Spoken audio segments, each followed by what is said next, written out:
তদন্তের স্বার্থে অভিযুক্তকে শোন অ্যারেস্ট ক্ষমতা ফিরে পেল আইনশৃঙ্খলা বাহিনী। বুধবার এমন আদেশ দেয় আপিল বিভাগ। এর আগে হাইকোর্ট রায় দেয় সুনির্দিষ্ট অভিযোগ ছাড়া কাউকে গ্রেপ্তার করা যাবে না। এদিকে চট্টগ্রাম 2-এ বিএনপির সংসদ সদস্য সরওয়ার আলমগীরের সংসদ সদস্য হিসেবে দায়িত্ব পালন করতে কোনো বাধা নেই বলে আদেশ দিয়েছে আপিল বিভাগ। বিস্তারিত জানাচ্ছেন মাইনুল মারুফ। গ্রেপ্তার, জেল, এরপর জামিন, কিন্তু কারামুক্তির আগেই আবারও মামলায় গ্রেপ্তার দেখানো। সাবেক প্রধান বিচারপতি এবিএম খায়রুল হক সহ অনেকের ক্ষেত্রেই ঘটছে এমন ঘটনা। এমনকি ক্ষমতাচ্যুত আওয়ামী লীগ সরকারের সময়ও বিরোধী দলীয় নেতাকর্মীদের ক্ষেত্রে রয়েছে এমন অনেক সোনারেস্টের উদাহরণ। সম্প্রতি একে হয়রানি উল্লেখ করে রিট হয় হাইকোর্টে। পরে একটি দ্বৈত বেঞ্চ সার্বজনীনভাবে রায় দেয় সুনির্দিষ্ট অভিযোগ ছাড়া কোনো আসামিকে সোনারেস্ট নয়। এ বিষয়ে রুলও জারি করে উচ্চ আদালত। হাইকোর্টের রায়ের বিরুদ্ধে আপিল করে রাষ্ট্রপক্ষ। বুধবার প্রধান বিচারপতির নেতৃত্বাধীন আপিল বিভাগ হাইকোর্টের এই রায় স্থগিত করে দিয়েছেন।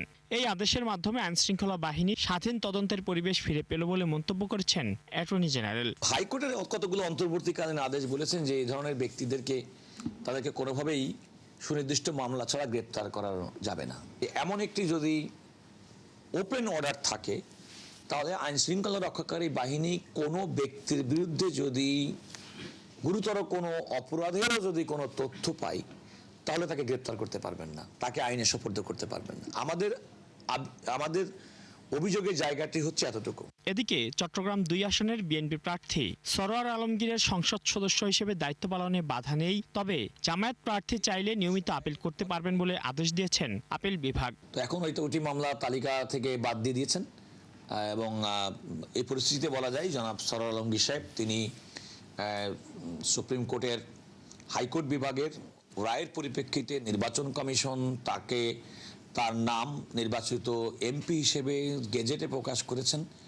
তৎপরবর্তীতে তিনি শপথ গ্রহণ করেছেন এবং পার্লামেন্ট অধিবেশনে যোগদান করেছেন, সেটি অব্যাহত থাকবে। আজকে ছিল আদেশের দিন, কিন্তু গতকালকে হাইকোর্ট ডিভিশনের রায় প্রকাশ হয়েছে রাতে।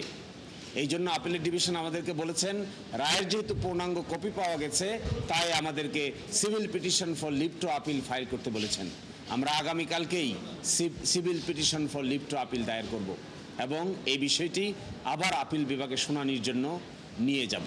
এর আগে হাইকোর্টের রায়ের পর সংসদ সদস্য পদে শপথ নিলেও কার্যকারিতা স্থগিত চেয়ে আপিল করেন তার প্রতিদ্বন্দ্বী প্রার্থী জামায়াতের নুরুল আমিন। ইলেকশন কমিশনকে সরকার যদি এইভাবে ব্যবহার করেন। মাইনুল মারুফ, 71, ঢাকা।